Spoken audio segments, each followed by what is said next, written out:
Okay, we are recording now. So whenever you're ready, Jason, I'll just hand it over to you and you can begin. Awesome. Give me one moment while I see if I can share my slides here. Okay, I see the button present now. And by the way, thank you for joining, and nice to meet you. Yeah, likewise. Yeah, I've been so busy with the stuff I'm doing. I've been kind of falling out of the biohacking circles a little bit. But yeah, I'll probably talk about that a bit more in my presentation. Let's see here. Okay. Sharing my screen.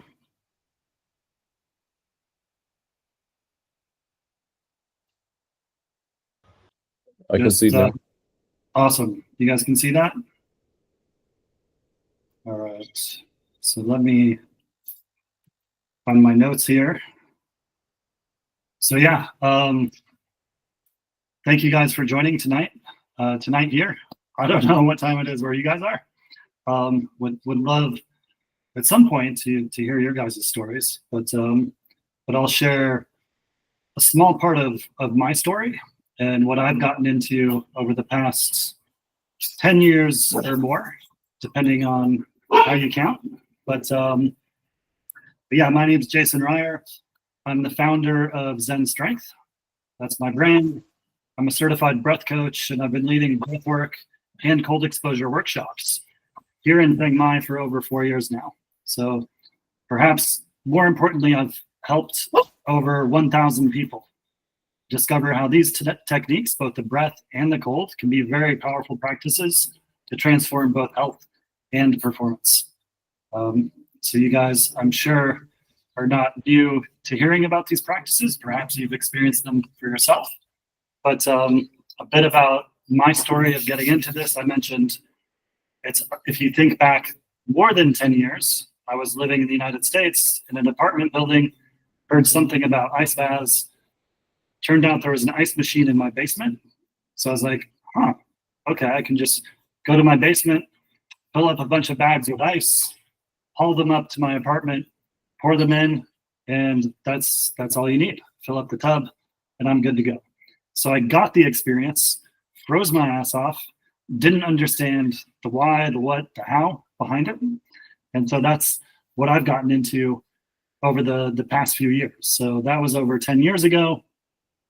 Fast forward to 2015, I was at the Bulletproof Biohacking Conference in Los Angeles, and this crazy Dutch man got up on stage. His name is Wim Hof. You've probably heard of him. And he led the group through a round of breathwork. And that was enough to leave an impression on me where I was getting really, really into mindfulness meditation when I was living in Los Angeles. I mean, I was in a state of mind where I think nothing could affect me. It was kind of a cool, like, blissful state to be, but probably not so good in terms of like business and productivity, let's say. Anyway, that's another story for another time. I got more and more into breathwork, and I actually started measuring. So this is kind of the cool biohack around this, is that I have an M-Wave device. I should have showed it to you guys, but it's a simple clip that clips to the ear, measures your heart rate, and calculates heart rate variability, HRV, and then calculates coherence. And this is a measure of the coherence between your heart and your brain. And so the Heart Math Institute has been measuring this for decades. And what I found out is that I would measure, so I was like, well, this is interesting. I can get a high state of coherence following the practice of coherent breathing. I can also get into a better state of coherence doing other things like meditation. But when I compared the two, the coherent breathing, the breath work always beat out the meditation, which maybe just speaks to basically maybe I'm just a lousy meditator. I don't know. But it was an interesting way to quantify what was going on with that. And so over the years, I did more and more breath work, and that kind of overtook my meditation practice. And by the way, I don't think you have to do one or the other. In fact, I've teamed up with meditation practitioners, especially during COVID. And we were getting in with a group like you guys, and we do sessions where we do breathwork, which was a powerful way to change your state of mind, and then do a meditation after that. So we'll talk about that more, the actual practice behind it. So back to my story. I ended up doing, back in 2019, I did 10 weeks of Wim Hof training. Every week we did slightly different practice. And that was really cool because I was actually just timing my breath holds. So this was a bit of an ego thing, but I was timing my breath holds and I saw, okay, I can hold my breath for 2 minutes, and then over 3 minutes, over 4 minutes, then over 5 minutes. And I was like, wow, that's pretty cool. So I can give myself a pat on the back. Okay, that's a good indication of carbon dioxide tolerance. But what is interesting, because I saw another side of the coin. Because I'd go to these workshops, and perhaps you guys have been to these kinds of workshops where you're in a group and you have to share. And here we're doing it virtually, and I still get that same sense of like introversion. So probably my number one mission through most of my life was to be invisible. So I didn't want to be seen. I didn't want to be heard. You could say shy, introverted, whatever.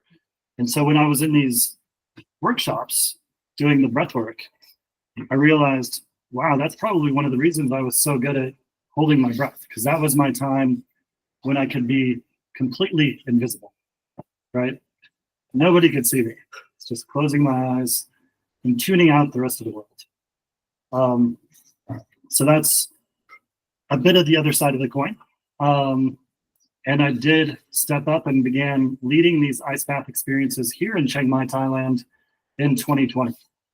So, and then I also organize regular biohacking meetups. So pre-COVID, we were doing weekly biohacking meetups here, which was really cool. Great group of people. COVID hit, things kind of just fell to pieces from there. We've done generally monthly meetups. I say fell to pieces, like our solid group kind of disappeared, and it's kind of been hit and miss ever since then, where we're lucky to have like a group of 5 people show up. But yeah, so we do the biohacking as well. So this is kind of the bigger piece of the breath and the cold, is that whole world of like health optimization. And perhaps, I think if you ask 10 people their definition of biohacking, you're gonna get 10 different answers. But for me, it's really just taking control of my own health. If that means measuring it, that's awesome. Don't always have to measure it. We can do subjective practices as well. But yeah, so that's my story. That's my background. And then I guess so just remind me, we're gonna do some like Q&A and discussion after I present. Is that correct? I think it's up to you. So we can do it after, or if you prefer people to jump in with questions, we can do that too. Yeah, I mean, if you guys are cool, I'll just keep going. But if you have questions, I'm happy to answer them. But yeah, you probably want a little more substance to this. So We'll be happy to interrupt you. I'm sorry? We'll be happy to interrupt you and ask questions. Oh, fantastic. Thank you. So yeah, let's dive into a bit of the science so we'll start with breathwork. So I think I was asked initially like cold exposure, and where I'm at now, I can't really pull the breath and the cold apart. Reason being, if you come to one of my workshops, I'll explain that probably the best thing to do before you face some kind of adversity, in the case of my workshops, you're going to go in an ice bath or a cold plunge, which is an extreme challenge for pretty much everyone. The one thing you want to do is calm your body. So you want to be calm, you want to be relaxed, and the best tool I know of to do that is the breath, right? So that's why we can't really pull these apart, right? And I also tell people, you don't have to do cold plunges and ice baths to be healthy. but you do have to breathe. So that one is not optional, it's not negotiable. And if we have to breathe, we might as well use that to our advantage. So we breathe automatically. It's part of our autonomic nervous system. And when we're conscious of it, we can actually take control of it. We can influence it to change our physiology. So this breath is a powerful lever. And the key insight here is that breathwork gives us direct access to that autonomic nervous system. And that's something that was thought to be impossible. And so research, if you guys are followers of like Huberman, he's shown that specific breathing patterns can actually trigger distinct physiological states on demand. And based on my experience and others, that is absolutely true. So here's what's happening at the physiological level when we're doing breath work. So slow breathing, and so we can think of this in terms of our goals, right? So this is the way I look at breath work. Is my goal to calm down? Is it to relax? Is it to energize? Is it to get into altered states of consciousness? So those are just 3 different options there. So slow breathing at about 5 to 6 breaths per minute, that actually synchronizes our heart rate with breathing. And that can maximize our heart rate variability. So that's something we can measure. I have my Aura ring here, so I can actually measure that if I want to. And then rapid breathing can actually temporarily increase blood pH, leading to enhanced cognitive function and physical performance. So this actually increases the potential hydrogen of the blood, makes our blood alkaline, and has a cascade of perhaps beneficial physiological and mental effects. So when we do these breathwork sessions, we'll do those 2 types of breathwork, one to calm down, and then the other one to energize. And we'll go back and forth. And so what we're doing is we're manipulating both carbon dioxide and oxygen through the breath. And so people think of carbon dioxide as just like a waste gas. We don't want it. But what we can do is if we hold our breath and we hold on to that carbon dioxide, then we have more carbon dioxide in our body. We have more to exchange for oxygen. So this is how we hyperoxygenate the blood in the body. It's actually increasing our uptake of carbon dioxide, if that makes sense. And then another practice, just extended exhales. These activate the parasympathetic nervous system. So this reduces cortisol and inflammation. So what I'll do when I guide people through an ice bath, when you step in, your initial response is going to be a bit of a shock. Most people freeze up, mouth drops open. They take a involuntary inhale. Seems involuntary, but you can override that. And what I ask you to do is just simply focus on that breath and just extend that exhale. And simply by doing that, you activate that parasympathetic nervous system, that rest, that digest, and it'll make the experience much, much, much easier, in my experience and many others. So we can see during my workshops with some of these breathing practices, especially with the coherent breathing, you just see immediate improvements in HRV, immediate. So that's why I tell people, if you take away one thing from my workshops, just remember coherent breathing and practice that. And that's going to raise your HRV. It's going to get you in a nice balanced state, not too stressed, not too calm. So that's something we can always come back to. So yeah, just to wrap things up here, we can use the breath to directly impact the autonomic nervous system, and that is the control center for involuntary functions like heart rate and digestion. Can shift your body from fight or flight to rest and digest. It can reduce stress and promote relaxation. And then there's a cascade of benefits from that, reducing inflammation, enhancing immune function, and this is from influencing the release of anti-inflammatory molecules and strengthening the body's natural defenses. So this is what's happening. This is what's going on during the breath work. So let's focus now more on the cold. So cold exposure, cold therapy, or cold thermogenesis, as it's sometimes called. The science here is really fascinating. So when you immerse yourself in cold water, a few key things happen. So you're going to get a big boost in norepinephrine and adrenaline, 200 to 300%, and that can last for up to 2 hours after an ice bath. So I encourage people to think about how they want to use that big boost of energy, right? On some days, like tomorrow morning, I'll do my workshop. It's just a short hour-long workshop. I'll do my ice bath, and then I'll exercise after the ice bath.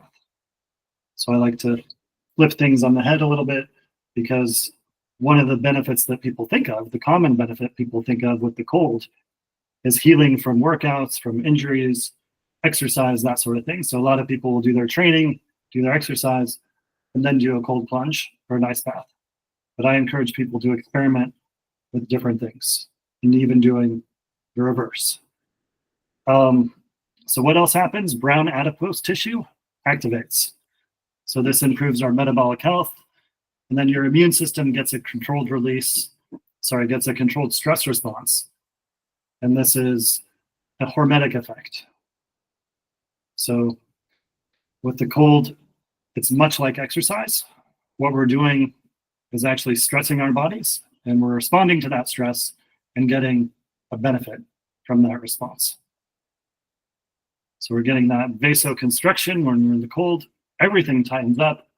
Everything moves a bit faster. Everything becomes more efficient. We're getting a cascade of hormones, and all of that feels pretty good. And it boosts our immune system, lowers inflammation, and generally just feels amazing.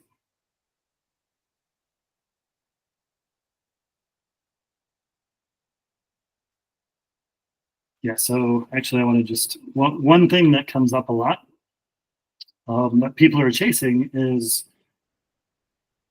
managing weight, right? So with that activation of brown fat, it actually makes your fat, so it goes, you have this fluffy fat or adipose tissue. If you do cold plunges, you'll get that physiological response that will make it denser and turn into brown adipose tissue, which is more metabolically active. So it boosts our metabolism that way. And so that can be a way to actually control and lose weight and burn fat. So some people are chasing that. So if you I listen to a lot of podcasts on this, a lot of people will say, you always want to end on cold. And I would say, except for when you don't. It depends on your goals. So the reason they say that is for what I just explained. They think if you stay colder longer, you're shivering, you're getting more of that adaptation to the cold, you're building up your tolerance, but you're also potentially helping your body composition and burning more fat. All right, so let's get into a bit of practical integration. So moving away from theory into practice. So there are 3 breathing techniques that I can share. First is coherent breathing.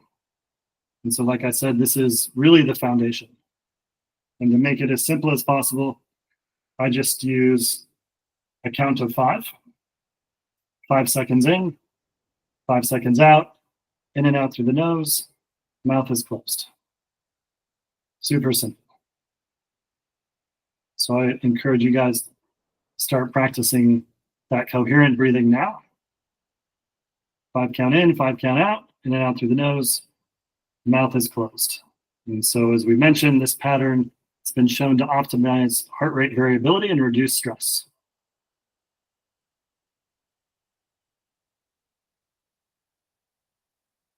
And then for cold plunge, I guess the number one question I get around cold is, what is the right temperature? Or they ask me, what's the coldest I've done? Or what's the longest I've done? It's either the cold or the time. Like, how long can you do an ice bath? And so the answer to that depends. So it depends on how cold it is. It depends on how much of your body is exposed to that cold, and it depends on your own tolerance. And then, of course, the duration, right? So there are a few different factors in there. So with those variables, we don't really know. We don't know what the ideal time is.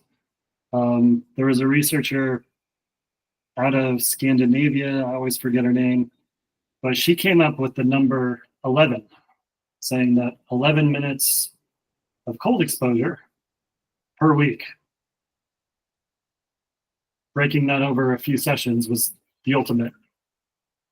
So for our purposes in my workshops, it always depends.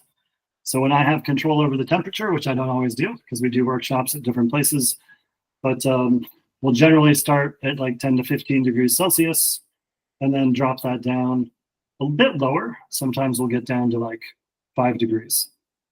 That's about as cold as we go during my workshops. And so the way I look at this, and I think the way you guys would appreciate this, is just looking at this in the terms of what's going to help with my health. There is no optimal, but if we're aiming for optimal health, where is that? And so we do a 3-minute cold plunge or ice bath to start with. And for pretty much everybody, you're going to get most of those benefits just with that. So it doesn't need to be a competition. You don't have to see if you can stay in the longest. Certainly, longer cold exposure is not better. It's just you're eventually, like the way I look at it is a nice bell curve. So you're getting benefits, benefits, benefits, and then topping out, and then diminishing returns, and you're doing harm on the other side. If you stay in too long, case in point, one guy I knew here, he was really pushing himself with the ice baths, and he came to one of my workshops, and he said, "Hey man, I'm only going to do 1 minute." He's like, "I did 20 minutes before. It was too much." To the point where he was worried about it. He was freaking out a little bit. He had a little bit of post-traumatic stress from overdoing the cold exposure. So he had a bit of mental trauma as well as physical. So cold protocols. I told you a bit about what we do, what I recommend. So I think progression is the way to go. So start with something that's relatively easy for you. I think the easiest is probably starting with a shower, going from hot to warm to cold. That's probably the easiest. And then just progress your way from there. Cold showers are no joke in northern climates. So when I lived in Colorado, I was doing cold showers for just a couple of days, both morning and evening in the wintertime, and not warming up at night when I was in bed. And I got sick, got a cold. And so lesson learned there that certainly you can overdo it. So yeah, I mentioned optimization over trying to be the hero and trying to be the best at cold plunges. And then thinking about recovering time. So thinking that much like exercise, you do have to recover for both extreme breathwork and extreme cold, right? So I also know somebody here in Chiang Mai who went overboard with the Wim Hof style breathwork. We were hiking up a mountain right by my house here. He got to the top and doing the breathwork the whole way. And finally, when he was at the top, he lost consciousness, fell backwards, cracked his head open, big time concussion. So when you do the, I guess what's technically called the controlled hyperventilation, not the best marketing term for it, but that's what he was doing. But when you're doing this rapid Wim Hof style breathing, in, out, you can pass out. You can lose consciousness.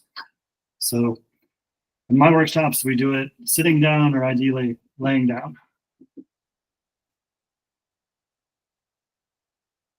So breath hold times. So holding your breath can be a good indication of your carbon dioxide tolerance, your resilience to stress, and you can also notice, so this is a big thing I'm getting into now, is sleep.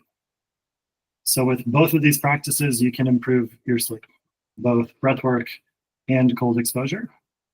And so just making sure you time those right and do the right style to optimize sleep. Because if you do them like cold plunge too close to bedtime, that's not good. If you do an activation breath too close to bedtime, that usually isn't too much of a problem, but it can be. So I talked a little bit about safety. So the one thing that comes up with Wim Hof is they've gotten into trouble because some people have died doing the Wim Hof breathwork because they do it in water and pass out in water and drown. So that is one of the biggest risks. So generally you want to be with somebody, buddy system, when you do cold exposure, and then just listen to your body. Listen to what works best for you.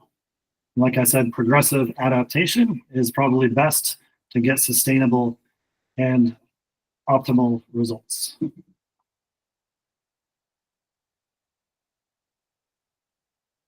Yep, so short exposures and then gradually increase over time. So just some people who talk a lot about cold exposure and breathwork, obviously Wim Hof.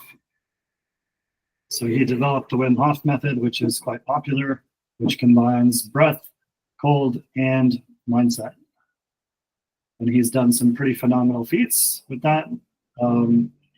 He was actually injected with an E. coli endotoxin and was able to use his breath, overcome his autonomic nervous system to fight that off. And they said, well, that's Wim Hof. He's a freak of nature. And he said, no. He trained 10 people to do it. And they got 10 other people who didn't get trained as the controls. And it was conclusive that the 10 people who got the training fought off the infection while the other 10 people got sick. Pretty amazing.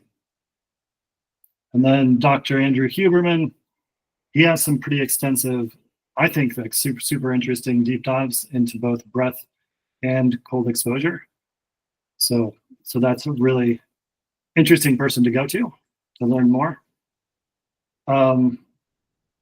Yeah, so for me, what makes the practice, both breath and cold, so powerful is the simplicity and the accessibility.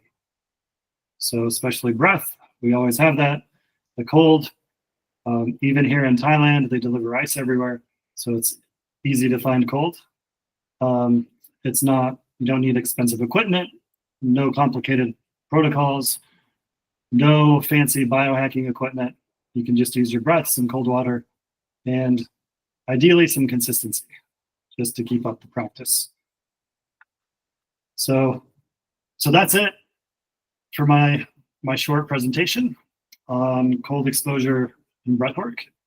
So I'm happy to field some questions, to chat about it deeper.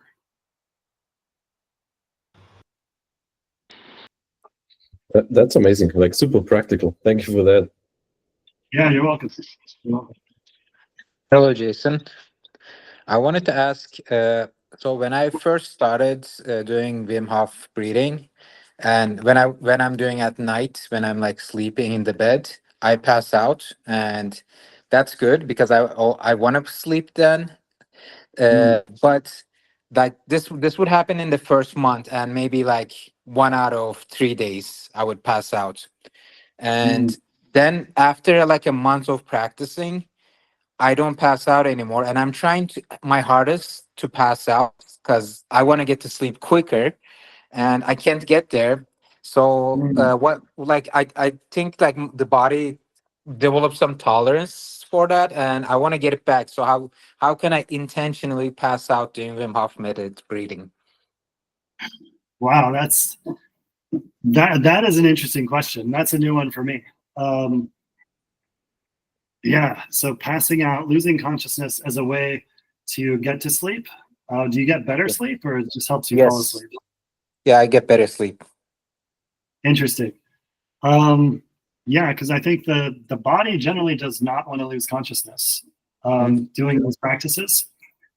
So it'll probably adapt, it'll probably learn. So the people who tend to have these effects from the breath, I've noticed they do it in perhaps different ways. So have you noticed, has something changed in the way you do it, or are you pretty consistent?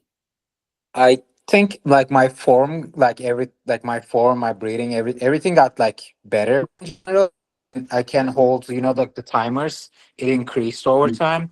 Like before, maybe I could hold my breath for like 20 seconds or something. Then it's went up to like 1.5, 2 minutes.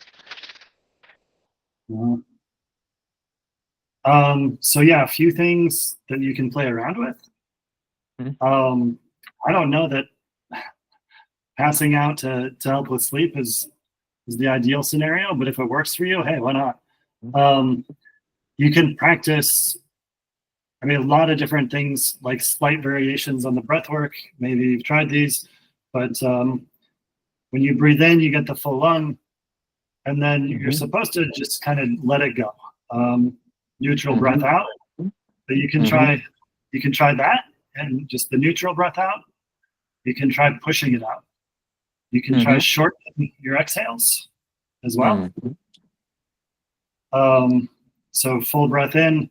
So it'd be like 2 count in, 1 count out. And see what happens. And then you can go for like, because I'm actually certified, I forgot to mention this, I'm certified through Breath Masters as a transformational breath coach. And so breathing practice we do with this is very much for altered states of mind. And what happens when you do this breathing, so what I call the rhythm breathing, so just that controlled hyperventilation, if you do that for more than 15 minutes, it will take away blood flow from your prefrontal cortex and actually get out of your conscious awareness and more into your body and subconscious and unconscious. It's called transient hypofrontality, when you lose that blood flow and get into these states. You can even release a bit of DMT. This has been studied with like holotropic breathwork as well. But you can just go for like, plan to do more than 15 minutes of that controlled hyperventilation and see where that takes you.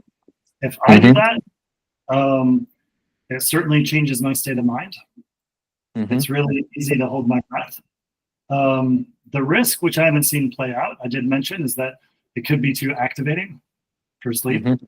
But if you have an Oura ring or something similar, you can actually experiment with that yourself and see. Yeah. Good. Yeah, those are good stuff to experiment with. I also want to, you mentioned like the cold exposure and breath work is kind of together as a key. And so I used to live in Canada, where I trained like cold exposure, and basically like for my last 2 years in Canada, I didn't have any winter clothes. I had only shorts and t-shirts because I was able to resist the cold and go outside in Canada. And now I'm in a state where I go out, it's like 0 degrees, which is like freezing weather. There's snow outside, and I don't need to breathe. Before, when I was getting used to this, I had to breathe. I have to be conscious. I had to be like thinking about my breath work and warming myself up. But now I can just go out in freezing weather, and I don't even need to care about my breathing. It just feels normal. If I go live in lower temperature, like -10, -15, then I have to focus on the breath work and trying to keep myself warm. So what happened there? Why was I required to breathe when I was starting, and after some time I don't even need to breathe, and I can resist the cold? Yeah. Do you work out a lot? What's that? Do you work out a lot, Goku? Yes, but that hasn't changed. I guess. yeah, my understanding is that you don't actually have to control your breath now when you go outside in the cold, right? Yeah. Versus before you had to think about it and Yes. control it to tolerate the cold. Yes. Yeah, I mean, that's a good indication that your cold tolerance has gone up. And then for me, I do so many ice baths that it's kind of just second nature to calm down when I get into the ice bath. So like most people, they get in and they breathe in, they tense up, and I mean, I don't get that. I mean, that's the initial thing, the initial part of it, and it's probably easier for me to stay in there than most people. So that's, I mean, in simple terms, it's just building up that tolerance to cold. Yeah. And what is specifically changing in the body when we are building tolerance to cold? So, I mean, it's a bit of what I talked about. So I think the big part, the initial part, I think is more mental.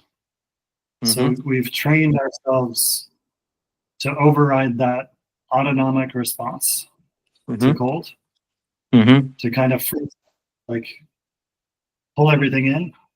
Like I guess most people when they're cold, they do this with their arms, Yes. right? Try to squeeze their body together. It's just kind of like a natural response. So it's just overcoming that and practicing that. And then what happens is, I mean, when you're exposing yourself to the cold, you're getting that brown fat activation. So you're getting that cold thermogenesis. And so your body has learned to adapt and respond to that, basically, simply by heating itself up. And it's a fancy way of saying that it's turning on the internal furnace. Yeah. So your body's much better at doing that than most. Yeah, which is really cool. that makes sense, because I had like people freezing next to me, and they're expecting my hair to like my skin to look like it's freezing, and the hair to be standing like straight and stuff. They're looking like, oh, you don't have any cold symptoms at all. Like you're actually not freezing at the moment. They have to like look around and verify that, and I think that's like the brown fat and the body like furnace running probably explains that. So does this mean it could be even increased? Like, can I be calm under like -10, -20 degrees outside and without breathing, without focus, just enjoy? Because I want to attend one of those Wim Hof expeditions, and I don't know how cold they are. Like they're climbing the mountains and stuff, like almost naked. But I wonder what's the limit? How much can we tolerate? Yeah, I mean, it's really just doing what you're doing and tuning into your body and your response to it. So if you feel okay, if you feel comfortable, you don't feel too cold. The risk is real in colder climates. So one of the reasons that we freak out when we even have like a less than warm shower, like if it's even slightly cold, we're going to have like an initial visceral reaction to that. And the reason for that is that if we get cold and we're outside and we have no way to heat up, we can quickly get hypothermic and die from exposure to the elements, the cold. So those are just signs to look out for. Is making sure that you're not actually freezing. So one of the risks with the breath work, like I mentioned, if you do the breath work for an extended period of time, it shuts off some of that thinking mind, and it could override. Perhaps, I mean, it does actually increase your pH in your blood. It actually increases your pain tolerance to a certain extent as well. Now I'm talking about breath with the cold, but you're just adapting to it. And so just be mindful as you adapt to it and progress to colder and colder. And don't think that you need to get as cold as possible. because you don't. I mean, you're already doing an amazing job with it. It sounds like. Thank you for the answer, and the presentation, Jason. I want to let others ask questions as well. I don't want to take all your time. Yeah, thank you. Appreciate it. I have a little question in between. You talked about the cold showering, so that's not really worth it. This is what I understood. Should we directly jump into the ice bath?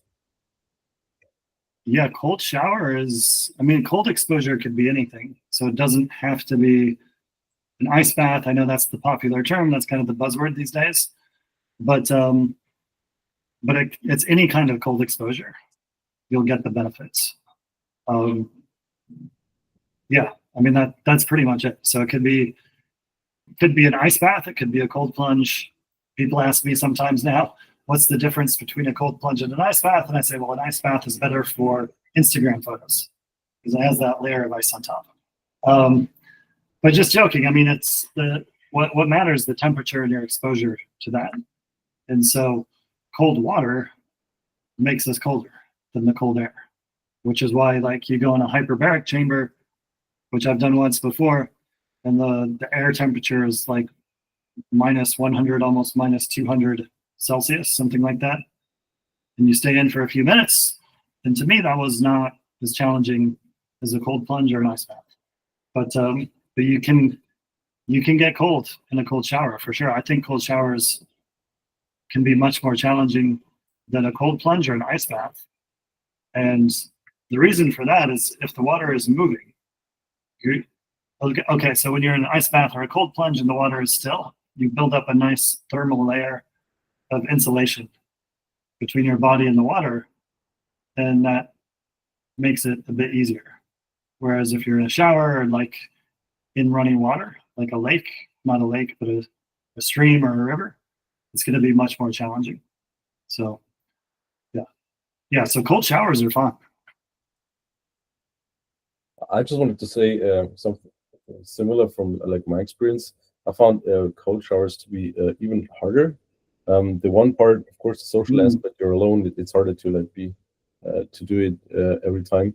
And as if you're in like with a buddy or in a team, you have to challenge yourself even more. But you do so more voluntarily in a group. So I found that like really being like a very important aspect to actually do it correctly and sufficiently.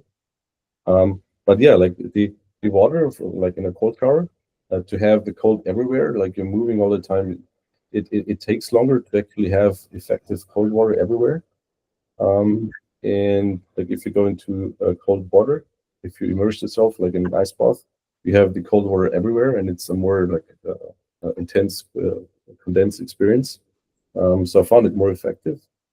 And yeah, like with the cold shower, I was freezing more with the cold shower afterwards. Like it didn't feel really well. That was my experience. So yeah. So you didn't feel well, like you didn't feel like exhilarated, energized. And not all these benefits like from an ice bath. Like interesting. Yeah, maybe it's a placebo from the social experience. But I felt more like it was a more challenging because I had to immerse myself in even colder water, and you had like this shock breathing, or like the effect of wanting to breathe like in shock. But yeah, like these ice baths, I went in like a little screaming girl and came out as like Superman. So that was my experience. It was very good. Nice. Yeah, I mean, my recommendation, if you're not getting the effect you want, or if it's like too much, too challenging, feels like it's too much, then just dial it back. Just make it a little easier.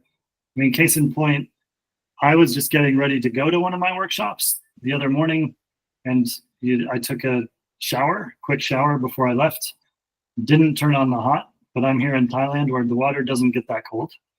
But just from that little shower with slightly cold, I actually felt really like energized, revitalized. So you don't have to go like super cold, just case in point. And then some people So different, but perhaps related to this is that some people will say they get too tired after doing the ice baths. They're like, yeah, I don't do them anymore because I just get too tired. I feel like I got to take a nap later. And that's a couple of things. Maybe you're not sleeping well enough at night is one. And the other one is, again, just dial back the cold exposure. Just do less cold for less time. And you won't get as tired later. Because what happens is you get that big boost of adrenaline, of energy. What goes up must come down. And so you're going to have a crash at some point. Another topic that popped in, thank you for the answer, by the way. Another topic that popped into my mind before I forget it. We had a girl in the group as well, and she was a little bit more, let's say, she had a high ego, and she wanted to push it a little bit more into the limits. But actually, she had a problem with her toes afterwards, where they froze too much, and like I don't know how it's called, a cardiovascular problem. It wasn't already dying tissue, but it was going in that direction. So really, like severe problems, right? How to prevent that? Like I heard from someone, okay, it has to hurt a bit, that goes away, but maybe 3 minutes if you feel like it, or 8 minutes, that's already way enough. How, like from your feeling, how to prevent that? When do you feel? Because you do it, and it eventually you have the sensation that it hurts the first time at least. And can you speak to that? So your question is like, how do you get over that pain when you're in the ice bath? Is that the question is, how do you know, is that pain already a problem that can lead to issues with okay. or is it just the first sensation that it's safe to overcome? And if then it comes back like the second time, that was what they said to me. If it hurts the second time, then you should like rush out, because that could be severe. Yeah, there are some contraindications for cold exposure. And one of them is, I don't know if this is the case that you mentioned, but some people get what's called Raynaud's syndrome. And so they have extreme sensitivity to cold, usually in their toes and fingers. And I've had people go through my workshops and then tell me afterwards that they have Raynaud's syndrome. They're like, yeah, it wasn't too bad. So some people can get through that. But if it is specific to, like, you really just can't take the extremities, the fingers and the toes, you don't have to expose those to the cold. Some people do my workshops with hands and feet out of the tub, because they just don't want that extra pain. To know if you're doing like more harm than good, I mean, that's a tough one. I mean, your body is telling you, like, get the fuck out of the ice bath. And those signs we can override, and we know that we're, for the most part, safe, right? But yeah, for the example of my friend who did it for too long, yeah, I don't know. I mean, when he did it, when I saw him do it for like 15 minutes, he was shivering uncontrollably for like almost 5 minutes. So there's one indication. So if I see people like just really struggling, I'm just like, okay, just get out. I mean, you've already got the benefits. There's nothing left to prove. Like, go in for 3 minutes at like 10 degrees Celsius and you're good. Awesome answer. Is it like with fasting, you have this increase in benefits, and like what's the peak at 72 hours, and of the benefits of autophagy, and then it declines a lot? Is there also something like a peak? I mean, obviously, as you said, it can be very personalized, very different for everyone, but is it like they have a feeling like after 1 minute, 3 minutes, that's already enough for all the benefits, and there's some peak like that? Yeah, I mean, it's going to be so individual, even within each person. So for my experience, on any given day or any given moment, my tolerance will change depending on how well I slept, what time of the day it is. the state of my hormones, my body, all of these different factors will make it different. So, I mean, I can give you some specifics in my experience. So I've done an ice bath here at my home one morning where it got quite cold. It got down to like 2 or 3 degrees Celsius. I stayed in for about 10 minutes and felt like the biggest rush of adrenaline and energy I ever had. Like I felt like I was moving at like superhuman speed because I did some quick exercise after that, which in most cases that seems like that's more than enough. Like that's overdoing it, I think, in most cases. But on that day, I just felt really good. Like my tolerance was quite high. And so other days that probably would have been too much for me. A general rule of thumb that seems to work for a challenge is to do 1 minute in the ice bath for every 1 degree Celsius.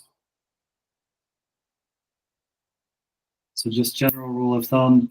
And since we're biohackers, we all know who Brian Johnson is, right? So from what I've heard him say, he does not do cold therapy. And he explains that because he's already doing all these other things. Like the big one that he's doing, you mentioned fasting, he's doing severe calorie restriction chronically. So I imagine if he did ice baths, he would just have to eat more to make up for it. So that would go against his routine and schedule. So it's kind of counterproductive in that regard. I mean, for me personally, I keep losing weight, and I'm wondering now if part of that is from doing ice baths so often. I cannot put on weight to save my life. And a friend of mine who's a fellow instructor, she does ice baths and breathwork, and she actually trains the trainers. She said she had to stop doing ice baths. She's like, I was losing too much weight.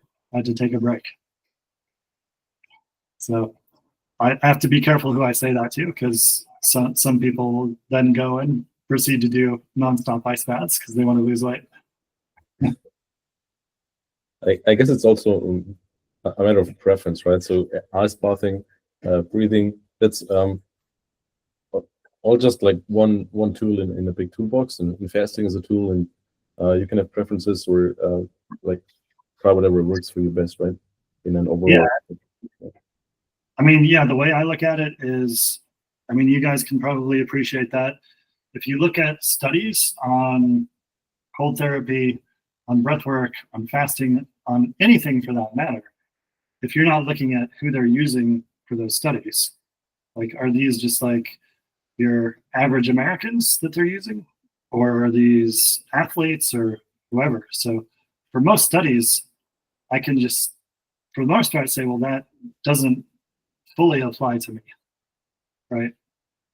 So whatever they say you need to take this amount of nootropic to get this effect, or drug or whatever it is, I'll have to say, well, I'm different. So I have to figure that out, usually on my own. And that's what we do for biohacking, right? Right. So yeah, so if you're super healthy, doing all these healthy practices with exercise, do you need to do ice baths? No. Is it going to move the needle that much? Probably not. But if you're not super healthy and you're doing some cold exposure, is that going to help? Probably, yeah. How often do you do? Like how much time during a week? Or how many days? Yeah, I do about 2 to 5 workshops per week. So I'll just do them, like I'll demonstrate, and then I'll do an ice bath afterwards. I was doing about 10 to 15 minutes pretty consistently, but I've dialed that back to see what happens. Just to see if I kind of, I can't take I feel like I can't take a break from it completely because I want to show people how to do it. And then I want to do a little more. But yeah, I think you kind of have to find out what works best for you, for sure. So this researcher, Scandinavian woman, still don't remember her name, but she said 11 minutes per week, like 2 to 4 sessions per week. So just break it up and you'll get a bunch of these benefits. So I guess that could be a good way to go. Sounds really good. Yeah. Well, we're right on time. This was really good. I think your presentation was amazing, and we had a really nice discussion after that as well. So I'm very happy about that. If anybody has got any questions later on, I guess what would be the best way of contacting you? Yeah, so that's a good question. So my website is just my name, jasonryer.com. Last name is Ryer, like rye bread with an R at the end. And then I do have if you go there, you'll see at the top, there's actually a free download for a 10-minute energy boost. So I didn't talk about my Zen Strength Breathwork, but if you click there, you download it, you'll get that energy boost. I have a bunch of resources on there. My workshops are on there. It would be awesome if you guys came out to Thailand to one of my workshops. We'd be happy to have you. So yeah, just send me a message and let me know if you're coming out. Nice. Cool. That's a good call to action. We will share it within Biohacker DAO. And yeah, this is also recorded, so we will post it on our YouTube and we'll send you a link. So if you also want to, keep it for your own record or share it with some other people, you can always do that. Cool. Awesome. Thank you so much. Appreciate you hosting this. Yeah, Very really inspiring. appreciate it. And Thank you so much. yeah. I just want to say very inspiring. You're welcome. Yeah, and thank you for the questions. Appreciate it. Well, have a great night. Good night. See you guys. Good night. Bye-bye. Thank you.